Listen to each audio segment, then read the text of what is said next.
the tropics, all my pockets craters, profits. I'm obnoxious to a nuisance, rocking J's out of movement. Hidden in my hoodie from the hate.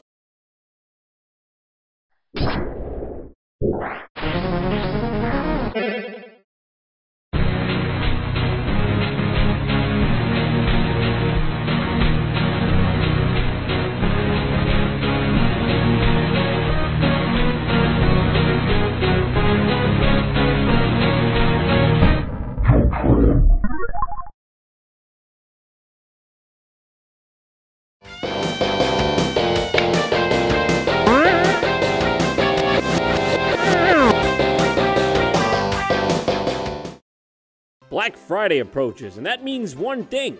Grandma Black is out getting trampled just to get you the same old gift. Be video games. Oh, you got me Monopoly this year for the Nintendo 64? Well, this would have been great back in 1864. You know, when it was impressive just to not die from being 5. We all got games like this, you know the ones. Bottom of the bin, at bottom of the bin, at bottom of the bin, at bottom of the bin, at bottom of the bin, at bottom of the bin, at bin, at literally bottom of the bin at the groceries. But in this category, one genre reigns supreme. Up and play games. You know, one of these. Why buy your loved ones a $20 SpongeBob game for their Wii in which you have to, put the disc in, then figure out which cords plug in from the SpongeBob machine into the TV, and then you gotta maybe switch it on, and who knows what else from there. When for $50 you can get them the magical device that plugs right into their TV, already has crappy video games inside of it, and is also a toy of SpongeBob's face. That's it's like 18 toys in one. Now, plug-and-play games have been around for decades, but their true rise to popularity began in the early thousands, led by a company called Jackstick. Remember, this was befuddleable content and virtual console re-releases were widespread. The most you'd see were those crappy video games. And so at the time, it made sense. Of course people were gonna be like, you're telling me there were crappy classic Namco video games in this one box that looks like a bigger mini version of the box it used to be in? Well, sign me and the rest of America up! We gotta afford a housing crisis to have some fun! So basically, what started as a way to crappy video games in a novel way spiraled into a massive... I mean, these things were crappy. Look at the ones I have. These two are both classic Namco games. Pretty cool. Standard crap. There's a lot of these in the Marvel Heroes series. This one's on Spider-Man, I guess. Hey, Spidey, you think you could, back off a bit? You know the saying, a watched penis never plays. A lot of these are just a penis. This one is Spider-Man's penis. Bombs away. This one is Fantastic Four's penis. Bombs, Gollum penis. Okay. Is this good? Is this bad? I'm sorry, man. I kind of have to do this. Oh my goodness, that's a bit barbaric, isn't it? Poor bastard. Weird, gross, ew. That's the Shrek one. This one is my personal favorite. Dick points at your Spider-Man while you play. You can't make that up. That's really how they designed this. What the hell were they thinking?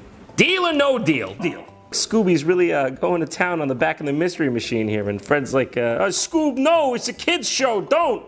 I mean, to be honest, most of the games aren't horrible. The Scooby-Doo one's pretty appealing. The graphics are... Even the Marvel ones aren't bad. They're basically side-scrolling beat-em-ups, although I assume anyone would get tired of these before long. But don't get me wrong. There are the bad ones. Like the one where you plunder a sewer for the lizard. Forever and ever. Oh, there he is. Wonderful. Shrek. I asked for this? But of course, as to be expected, any good fad comes with its fair friend Robert Kopp over here. Oh, and of course, don't forget everyone's favorite crime-fighting friend, Robert Kopp, over here. Oh, and of course, don't forget everyone's favorite crime-fighting legs. I mean, why don't you just go ask our good friend, Robert Kopp, over here? Oh, and of course, don't forget everyone's favorite crime-fighting alliance, Sense of Right. Everyone's here. Batman, Superman, Shrek, a car. Oh, no. What I'm saying is, it didn't take long for counterfeiters to hop on the plug-and-play gravy train. Ladies and gentlemen, I present to you, are you sitting? Game Philip. Perfect for children with no friends. Finally, a game system for me! Digital stereo sound, crappy tech controller, crap graphics, and spectacular crap. And to top it off, one.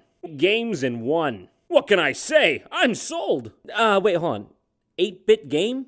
I thought you said it was dazzling 3D graphics. Phil, I'm sold. This thing has the audacity to promote as a selling point that it comes with AV cables. Yeah, don't even get me started on the previous version. All right, enough about the box. Let's talk about what's actually on this thing. Okay, man, I know that. This ought to be good. Oh, it actually is kind of going to town. But it's just a port of Taine's title. In fact, this whole thing is crappy video games. Just NES ports with mistranslated titles. Sickles. 6634 Ken? Never heard of that one.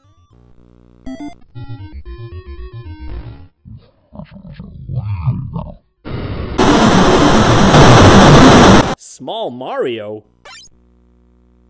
Hey, they were right! That's the smallest Mario I've ever seen! He's so small you can't fucking see him! Yeah, but these are just ports. I'm looking for something I've never seen before. What?